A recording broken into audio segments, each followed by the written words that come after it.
자, 제가 지금 타고 있는 차는 산타페 MX-5입니다. 2.5 터보 차량이고요. 8단 습식 DCT가 들어가 있는 이게 캘리그래피는 아닌 것 같더라고요. 캘리그래피면은 이게 그 배지라기보단 이 레터링하고 그 현대 마크가 블랙 잉크라고 해가지고 블랙이 있어야 되는데 그건 아닌 거 보니 프레스티지에서 풀옵션인 것 같습니다. 대략 뭐 어제 오늘 타보면서 굉장히 현대차 같지 않은 느낌이 강하게 들어요. 그러니까 GMC 차 같아. GM차 미국 차 같아. 이거를 뭐 사실 뭐 동력 성능이 어쩌고 이런 리뷰를 할 만한 차는 아닌 것 같고요. 다만 이제 뭐 공간성 뭐 이제 실내 리뷰에서 보여드렸고, 실제로 뭐 노면 추종성이나 뭐 이런 운영을 하는 데 있어서 특히 주행시 편의성이 어떤가 이런 것들을 좀 전달 드려 보겠습니다. 기본적으로 지금 난 너무 GM차 쉐보레차 같아 지금. 그러니까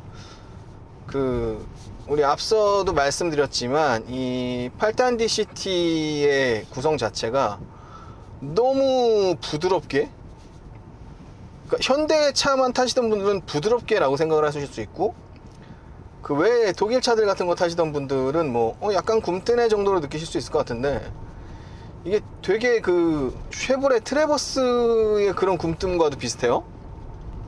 약간 타오 같은 느낌도 있고, 물론 차체 크기는 타오가 아니지만 그래서 약간 그런 미국적인 느낌이 굉장히 강합니다. 뭐 지금 그러니까 우리 오토교에서도 제가 말씀을 드렸었는데, 뭐 8단 DCT라고 해서 무슨 변속시 충격이 있다 이렇게 주장하신 분들이 있었나봐요. 뭐 얘기가 있더라고. 근데 충격은 뭐 개뿔 아무것도 없구만. 오히려 지금 차를 바꾸시려고 생각하시는 분들은 본인이 지금 운용하시는 차가 최소 5년 전 차일 거예요. 뭐 빨라야 2, 3년 전 차. 2, 3년 전 차는 모를까 5년 전 차랑 비교 혹은 10년 된 차랑 비교했을 때, 뭐 그렇게 비교하는 건 사실 안 되긴 하는데, 이제 차를 직접적으로 구매하는 구매 예정 중인 그런 소비자층 입장에서는 오히려 그 시절에 자동 변속기가 변속 충격이 더 컸어요, 이거보다. 약간 그 억까다, 그런 건 좀. 이게 8단 습식 DCT가 현대가 N을 출범하면서 만든 굉장히 그 현대의 기술적 역량이 잘 녹아있는 DCT 중에 하나고, 습식이기 때문에 사실 내구성 문제도 딱히 없습니다. 더군다나 이제 굳이 그런 내구성 문제가 일어나는 이유는 사실 열 때문이거든요. 근데 보닛 열어서도 보여드렸지만 이 엔진 공간 자체가 많이 비어요. 그러다 보니까 열을 얘가 충분히 머금고 있어도 뭐 열 포화가 빨리 일어나지 않을 것 같고, 그리고 뭐 앞에 전면적이 크기 때문에 주행풍도 충분히 받아들이고 있어서 아마 뭐 DCT에서 문제가 생길 일은 뭐 없을 것 같습니다. 사실 8단 습식 DCT에서도 문제가 생긴 사례들은 거의 대부분 뭐 이런 차에서 썼을 때지, 고성능 차에서는 오히려 주행풍을 적극적으로 받기 때문에 문제가 안 생겼었거든요. 근데 이 차는 지금 디자인 컨셉상 보닛을 굉장히 높게 만들다 보니 엔진룸에 공간이 충분해서 엔진룸 전체에 어떤 열을 담아둘 수 있는 공기의 연용적이 늘어났다. 그렇기 때문에 사실 크게 걱정이 되진 않습니다. 그리고 이게 개인적으로 요즘 현대차들이 다 이런데, 그러니까 이런 걸 까야지 차라리. 급격하게 가속을 하잖아요. 가속을 해볼게요. 스포츠 모드. 자, 엔진 소리가 뭔가 디젤 시끄러운 소리가 약간 섞여 있는 듯한 그런 느낌이 나는데, 가솔린이란 말이지 분명히. 네, 그런 거 차라리. 제가 전에 그 코나 스마트 스트림 1.6 터보를 탔을 때 보여드렸죠. 쇼츠에도 올라가 있어요. 이거 가솔린 맞아 하고 굉장히 시끄러웠던, 예, 얘도 약간 그런 느낌이 없지 않아 있습니다. 이게 스마트 스트림 엔진들의 특징인 것 같기도 해요. 하지만 뭐 그런 거에 비해서 이게 지금 연비는 나쁘지 않네요. 연비는 시내에서 뭐 테스트한다고 뭐 이것저것 했었는데 꾸준히 리터당 10km 이상은 찍어줍니다. 2500cc 터보차저가 이 정도 연비를 내준다. 아마 DCT의 힘도 있을 거고요. 이게 외부 소음에 대해서는 저속에서는 잘 모르겠어요. 저속에서는 굉장히 조용한데, 네, 저속에서는 굉장히 조용한 편입니다. 거의 전기차급이야 이제 요새 얘네들은. 요즘 내연차들은요 정말 이상한 제조사가 아닌 이상 그냥 이렇게 저속 항속에서는 뭐 엔진 소리도 안 들리고 전기차 같아. 스무스해. 좋다. 그리고 지금 노면이 상당히 안 좋은데 노면을 타고 넘는 것도 생각보다 괜찮습니다. 근데 한 가지, 아무래도 이게 전면적이 크고 뭔가 이 에어다이나믹스에 최적화된 그런 디자인은 아니어서 시속, 그러니까 고속도로 달릴 때 주행풍이 상당히 많이 들어오더라고요. 고속도로 달릴 때 주행풍. 그리고 요즘 현대차들이 대다수 그런데 측면, 전면에서 들어오는 소음은 굉장히 잘 차단이 되고 있지만 이 하부 소음이 여전히 많이 들어와요. 이거는 조금 아쉬운데, 뭐 그것까지 다 바란다고 하면 너는 제네시스를 사라 라는 뜻이겠거니 하고, 네, 그거는 뭐 그러려니 하겠습니다. 아니 얘 가격을 생각해야지. 얘 뭐 이거 뭐 한 4,000이면은 사는 차인데 3,700부터, 심지어는 낮은 트림에 웬만한 옵션이 다 기본으로 포함되어 있어 가지고 굳이 얘를 캘리그래피를 사야 될 이유를 모르겠더라고요, 제가 프라이스 카탈로그를 보면서. 또 한 가지는 뭐 기껏 줘봐야 프레스티지에서 옵션 좀 추가하면은 뭐 크게 부족함 없이 거의 모든 옵션을 다 즐길 수 있기 때문에 뭐 굳이 무리해서 하이브리드, 오히려 이 차는 하이브리드를 추천드리기가 약간 어렵네요.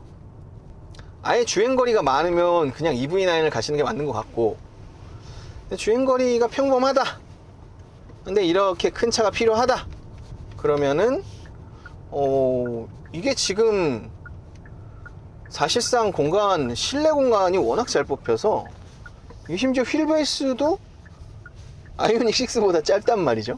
물론 이제 3열 공간은 이제 후륜 바퀴 위쪽으로 편성이 되니까 옆이 좀 좁아지고 뭐 이런 게 없잖아 있긴 한데, 그래도 휠베이스가 그렇게 길지 않다 보니까 뭐 지하 주차장이라든가 뭐 도심에서 몰기에도 나쁘지 않고 부담스럽지 않고, 카니발의 영역까지도 이게 지금 잡아먹을 수 있다라고 생각이 되는데, 도어가 꼭 슬라이딩 도어여야 된다는 그런 게 없다고 하면 굳이 카니발이어야 될까? 라는 생각이 들게 하는. 다만 얘도 단점을 지적할 만한 게 없는 건 아닌데요.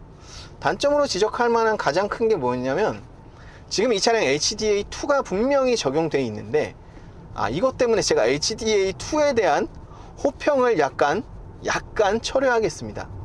완전히 철회한다는 뜻은 아니고, 왜냐하면 HDA2가 차량의 형태에 따라서 그 적용되어 있는 수준이 차이가 꽤 나는 것 같습니다. 지금 이 차량 같은 경우 제가 어제 오늘 HDA를 적극적으로 운영해 보면서 느꼈던 게, 물론 지금은 고속도로가 아니지만 이따 고속도로에서 한 번 더 해서 찍히면 보여드릴게요. 안 찍히면 어쩔 수 없고, 분명히 조향 보조가 들어와 있고 차로 유지 보조도 들어와 있어요. 그런데 심지어 지는 안 나갔대. 램프가 들어와 있어, 녹색불로. 근데 나갔어, 차는. 왜 나가지? 심지어 굉장히 이 커브가 심한 구간도 아니었고요. 그 구간은 아이오닉 5나 아이오닉 6로는 클리어 했던 구간이었어요. 좀 신기하다. 왜 그런지 모르겠는데, 아마 센서의 위치에 따른 알고리즘 보정이 좀 문제가 있지 않나, 이렇게 생각이 됩니다. 이런 부분에 있어서는 테슬라의 알고리즘이 좀 더 나은 것 같긴 해요. 뭐 그것도 뭐 장단점을 말씀드리긴 했지만, 그래서 현대 그 모터스 그룹의 차량을 HDA2 때문에 구매하신다 라고 한다면, 물론 그럴 분들은 많지 않겠지만 저 같은 사람이나 그러겠는데, 만약에 그렇다고 한다면 되도록 세단을 추천드리고요. 아니면 SUV가 필요하다 그러시면 아이오닉 5를 추천드리겠습니다. 이 차는 지금 센서의 위치 때문에 그런지 원래 HDA2가 갖고 있는 그런 차로 추종, 그런 기능들이 제대로 다듬어져 있지가 않습니다. 그래서 HDA2를 믿고 가시다간 위험할 수 있다. 이 차는 믿지 마시라. 그런 의미에서 그냥 HDA2 옵션을 안 하셔도 될 것 같다. 이 차는 굳이 필요가 없을 것 같다. 이런 정도로 정리를 할 수 있을 것 같고, 하이브리드 같은 경우는 하이브리드 옵션이 이게 너무 좋아요. 근데 이게 2륜 하이브리드가 있고 4륜 하이브리드가 있는데, 당연히 4륜 하이브리드로 가시면 거의 전기차에 준하는 그런 느낌과, 실제로 4륜 하이브리드에는 비클 모션 컨트롤이 들어가 있습니다. 그렇기 때문에 심지어 회생제동도 있고 회생제동 패드 시프트도 있던데 이게 전기차야? 하이브리드 치고 굉장히 본격적으로 신경을 썼는데, 문제는 이 차를 하이브리드 4륜으로 특히 가게 되면 5천만 원이 훌쩍 넘어갑니다. 그래서 원래 이 차량, 우리가 산타페라고 하는 차량, 물론 이제 장르가 좀 바뀌었지만, 장르가 바뀌었고 좀 더 고급화됐지만, 이게 소비자들한테 받아들여질 때는 어떨지 모르겠어요. 그리고 어쨌든 그렇게 됐을 때 우리가 산타페라는 이름이 갖고 있는 급이 있잖아요. 그 급을 생각했을 때 과연 이게 5천만 원을 훌쩍 넘겨서 5,500 가까이를 주고, 물론 비클모션 컨트롤 들어있고 뭐 4륜 하이브리드로 모터 제어되고 훌륭하고 좋은 차지. 좋은 차인데, 실내도 고급스럽고 이거 공간도 좋고 다 좋은 차인데, 일반 소비자 입장에서 이거를 5천만 원 넘게 주고 살 수 있느냐 라는 문제가 있겠네요. 사실 그거 외에는 지금 딱히 단점은 모르겠어요. 차가 그건 있네요. 차가 엄청 크지 않은데 큰 느낌이 나요. 차가 엄청 크지 않은데 큰 느낌이 나서 처음에 감각을 잡기가 좀 근데 이제 뭐 그런 GM 차나 이런 미국 스타일 차들을, 미국 풀사이즈 SUV나 이런 것들을 몰아보신 분들은 금방, 근데 그런 걸 몰아본 사람이 이걸 사진 않겠지, 그죠? 그렇다. 그래서 가격적으로는 굉장히 매력적인 차고요. 뭐 요즘 뭐 맨날 현대차 가격이 올랐네 어쩌네 하는데, 아니 그런 사람들이 폭스바겐은 멀쩡히 잘 샀잖아. 그래도 대중 브랜드인데. 이제 그런 거죠. 현대도 이제 한국이라는 나라의 그 국가 브랜드 이런 위상들이 좀 올라가 있고, 거기에 또 시류에 편승할 수 있는 그런 정도의 기술력도 있고, 좀 더 고급화된 이런 옵션들, 뭐 여러 가지로 지금 전기차에서는 트렌드를 리드하고 있는 그런 면모들이 있기 때문에, 우리도 뭐 프리미엄까지는 아니어도 거기에 준하는 뭐 예전에 폭스바겐 같은 그런 포지셔닝을 할 수 있지 않을까 라고 가는 것 같아요. 근데 그런 방향의 와중에 가격을 한 번에 너무 올릴 수는 없으니 가격을 찔끔찔끔씩 올리고 있다는 게 있는데, 하지만 그 가격의 명분은 또 명확히 주고 있어요. 이런 옵션 들어갔고, 이런 옵션 원래 2급에서 주지 않던 옵션들 선택할 수 있게 돼 있고, 이런 것들을 보건대 당분간 현대의 이런 어떤, 뭐라고 해야 되지, 강세? 강세라고 해야겠다. 당분간 현대의 이런 강세는 계속될 것 같습니다. 차 굉장히 잘 나왔고요. 가격 대비 충분히 고급스럽고 충분히 좋은 차네요. 하지만 추천은 모르겠네. 왜냐면 이게 저는 이런 게 필요한 사람은 아니니까요. 내연기관에서 이런 패밀리 SUV 너무 부담스럽지 않게, 또 카니발은 싫어 라고 하면 충분히 대안이 될 수 있는, 또 팰리세이드의 대체제도 될 수 있을 만큼 공간이 크기 때문에 그런 정도로 생각해 보시면 좋지 않을까 생각을 해봅니다. 자, 오늘은 여기까지 하겠고요. HTV였습니다. 감사합니다.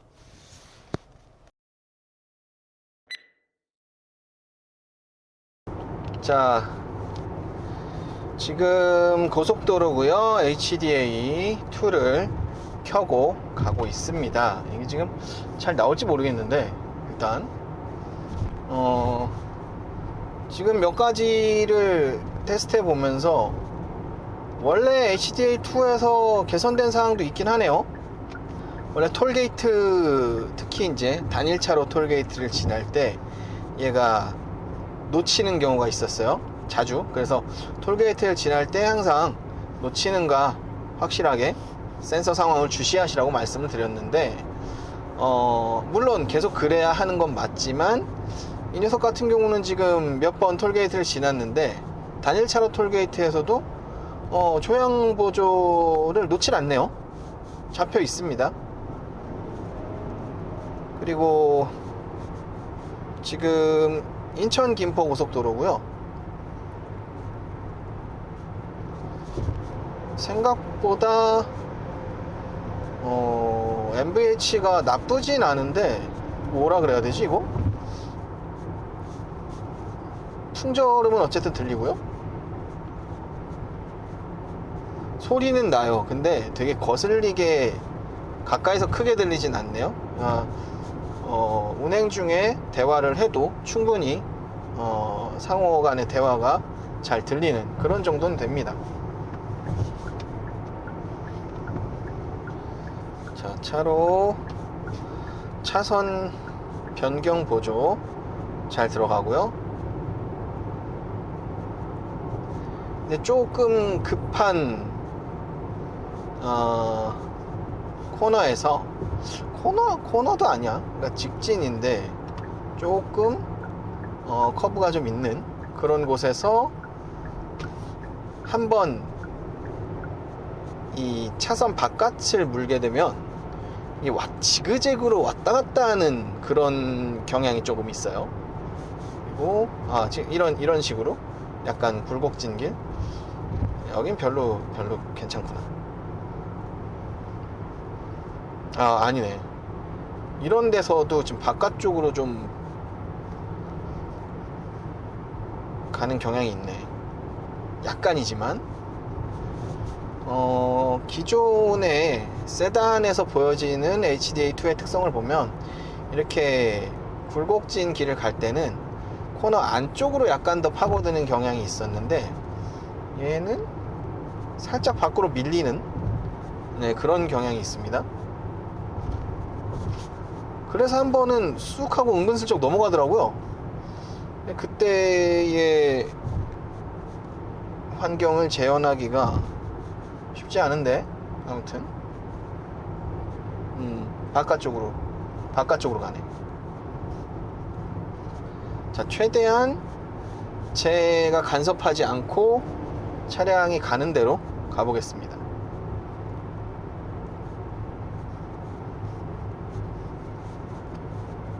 자, 이것도 이렇게 바꾸는 게 낫겠어. 자, 다시 한번 차선 변경. 안되네. 다시. 오케이.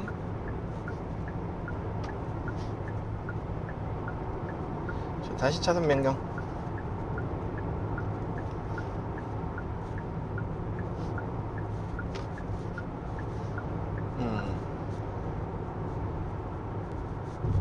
자, 앞차량 인식했고,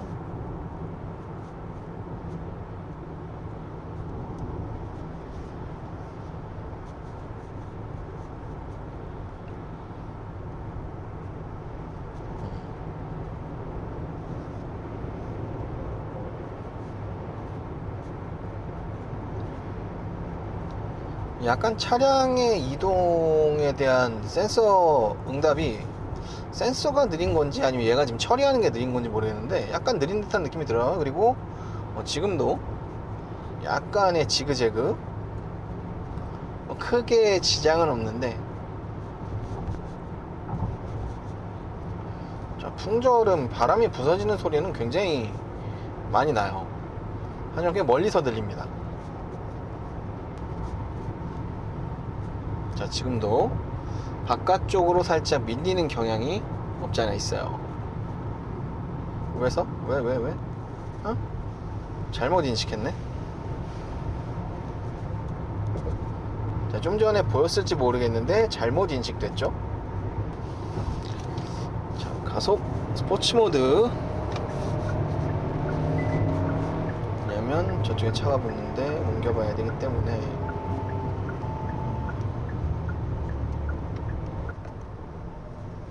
여기로 가보자. 자, 최대한 이거 봐 나가. 그냥 갖고 들어오는 오는데 여기 이런 인터체인지를 못 가네. 이게 아이오닉 6에서는 클리어 했던 구간이거든요. 여기도 괜찮아. 지금 또 괜찮네. 뭐지? 왜 그때그때 다르지?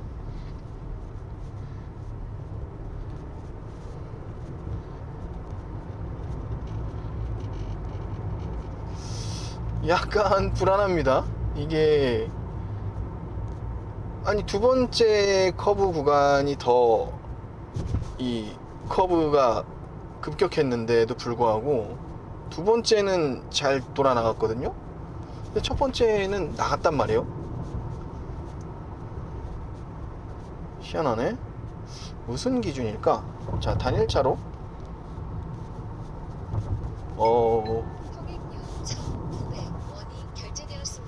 빠지진 않았는데 불안하네 살짝. 자, 인식. 그렇지. 자, 인식이 방금 전 같은 경우는 인식이 조금 늦었어요. 뭔가 조율이 안 된 것 같은 느낌이 크게 들어요. 아니, 근데 희한한 건 전에 못하던 것들이 클리어가 되는데도 불구하고 전에 잘하던 것들이 또 클리어가 안 되네? 무슨 경우인지 모르겠다. 하여튼 제가 아까 전에 HDA2를 권장하지 않는다고 했는데 아니요, 일단 하시는 게 나을 것 같습니다.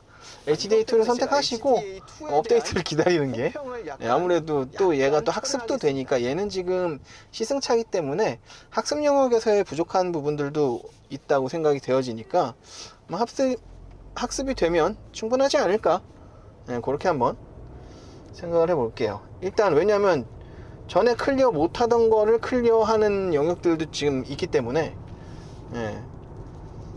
실제로 구매를 하셔서 학습을 시키면 오히려 더 좋아질지도 모르겠다. 하지만 제가 시승을 하는 기간 동안에는 이게 학습이 되지 않기 때문에 그거는 좀 제가 그만큼의 충분한 전달을 드릴 수 없다는 점은 좀 양해를 부탁드리겠습니다. 자, 그러면은 시승기는 여기까지 하도록 하겠고요. 다음번에 또 다른 시승기로 찾아뵙겠습니다. 고맙습니다.